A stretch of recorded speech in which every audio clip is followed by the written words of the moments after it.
لیکن اتنے پتھر پڑے پنڈلیوں کے اوپر کے پھٹ گئیں، ان سے خون نکلتے نکلتے نکلتے جو جوتا تھا پاؤں میں ایسے ساتھ ایسے چپک گیا. اور ساری کائنات کے دلہا سردار بے ہوش ہو کے وہ آپ کے غلام زید نے نوکر تھے، انہوں نے اٹھایا کندھے پر، بھاگے. پیچھے وہ سر پہ چڑھے ہوئے پتھر مار رہے ہیں، اور آپ جتنا بھاگ سکتے تھے بھاگے، یہاں تک کہ بے ہوش ہو کے گر گئے. خون زیادہ نکل گیا تو انہوں نے کندھے پہ اٹھا دوڑ لگائی، اور آگے سامنے باغ تھا. کس کا؟ سب سے بڑے دشمن کا، مکے والے عتبہ بن ربیعہ. عتبہ کون ہے؟ یہ جنگ بدر میں جس کے ہاتھ میں جھنڈا تھا، اور جنگ بدر میں قریش مکہ کے لشکر کا جو چیف تھا وہ اس کا باغ. لیکن زید کو کوئی پناہ نظر نہیں، وہ باغ میں گھس گئے اور اللہ کے نبی کو ایک انگور کی بیل کے نیچے لٹایا. تو جان کا دشمن عتبہ، لیکن جب اللہ کے نبی کو خون و خون دیکھا تو اس کا دل بھی پگھل کے رہ گیا. کہنے لگا ہائے ہائے، طائف والوں نے محمد کے ساتھ کیا کرتا. جس پر دشمن کو رحم آیا ہمیں اس پہ رحم نہیں آیا، ہم نے اس کے آنسوں کی کوئی قیمت نہیں لگائی. وہ اتنا ایموشنل ہوا کہ جلدی سے گیا اور پلیٹ میں انگور توڑ توڑ توڑ کے سجائے. جب جانے لگا تو پھر شرم اور وہ ایک حجاب درمیان میں آڑے آ گیا، تو اپنے غلام کو بلایا، عداس کا، عداس کے لے جا وہ جو آدمی زخم پڑا، اسے جا کر کہنا کہ تمہیں رشتے داری کی قسم میرے انگور رد نہ کرنا، کھا لیا. حالانکہ موقع تھا کہ قتل کرتا، ہر وقت قتل کرنے کے منصوبے بنا ہے، موقع تھا کہ قتل کرتا. ایسا حال تھا کہ قاتلوں کے بھی آنکھوں میں آنسو نہیں آئے تو تمہاری آنکھوں میں نہیں آئے. چند پونڈوں پہ اپنے نبی کو بیچ دیا.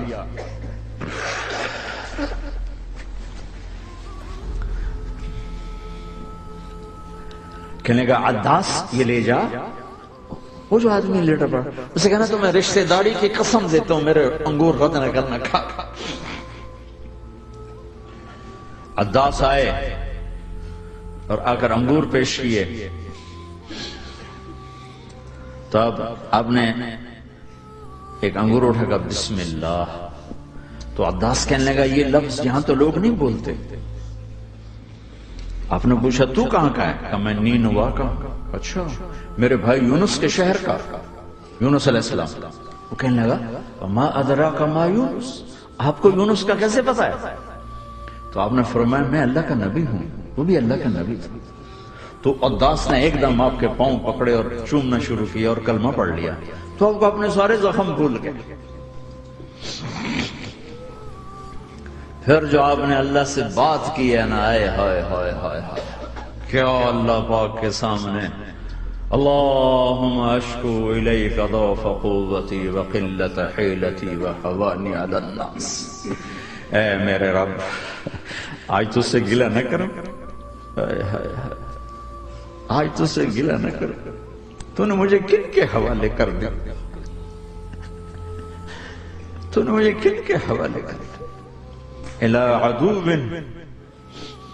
ملکتہ عمری او بعید یتجحم، ایسے دشمنوں کے حوالے تو نے کیا جنہوں نے میرا یہ حال کر دیا، تجھ سے کون سا چھپا ہوا ہے.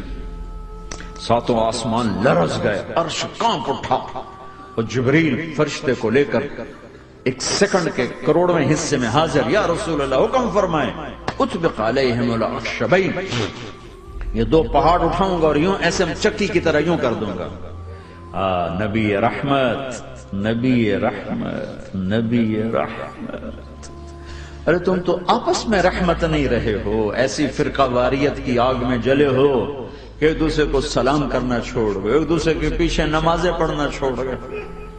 اور جاؤ پاکستان میں دیکھو ایک دوسرے کے خون کے پیسے پھر رہے. یہ کون سی امت ہے؟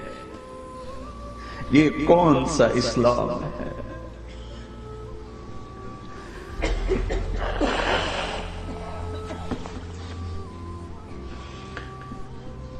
حضرت عائشہ نے پوچھا یا رسول اللہ آپ کو سب سے زیادہ تکلیف کہاں پہنچی؟ کہا طائف میں۔ طائف میں 23 برس میں سب سے زیادہ تکلیف کہاں پہنچی؟ فرمایا طائف میں۔ جنہوں نے اتنی زیادہ تکلیف پہنچائی تھی ان سے بدلہ لینے کا وقت آ گیا ہے اور فرشتہ حاضر ہے، اللہ کی منشا شامل ہے، کر دوں؟ کہ نہیں، یہ نہ صحیح، ان کی نسل میں شاید کوئی ایمان لے آئے، لعل اللہ ان یخرج من اصلابہم من یوحد اللہ۔ یہ نہیں تو ان کی نسل ہی شاید کلمہ پڑ جائے، میں عذاب دلانے نہیں آیا، میں تو رحمت بن کر آیا۔ ما بعثت لعانا، میں لان تان کرنے نہیں آیا، انما بعثت رحمتا، میں تو رحمت بن کے آیا۔ اب ممبر پہ بیٹھنے والے لانتیں برسا رہے ہیں اپنوں پر۔ امت بنو، مسلمان بنو۔ اس دعا پر آسمان کے فرشتے روئے ہیں، ساتوں آسمان کے فرشتوں میں ہلچل مچ گئی۔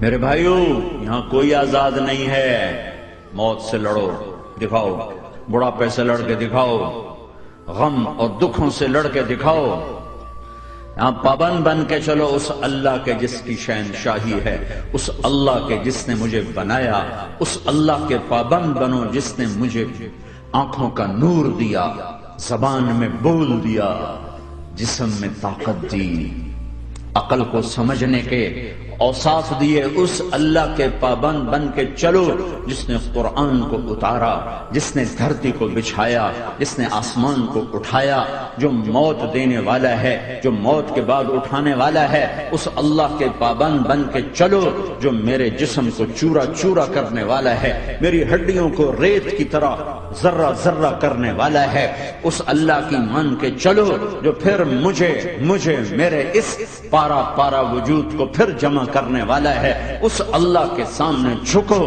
جو قبروں کو پھاڑ کر مجھے پھر کھڑا کرنے والا ہے، اس اللہ کے سامنے جھکو جو ساری آدم کی مردہ نسل کو دوبارہ زندہ کرنے والا ہے، اس اللہ کے سامنے جھکو جو زمین آسمان کو ایک دن توڑنے والا ہے، توڑ کے پھر بنانے والا ہے۔ اذا السماء انفطرت واذا الكواكب انتثرت واذا البحار فجرت واذا القبور بعثرت، زمین آسمان کو ہلا رہا ہے، موت دے رہا ہے۔ اذا زلزلت الارض زلزالها، زمین پہ موت آ رہی ہے۔ اذا السماء انفطرت، آسمان مر رہا ہے۔ اذا الشمس كورت، چاند سورج مر رہا ہے۔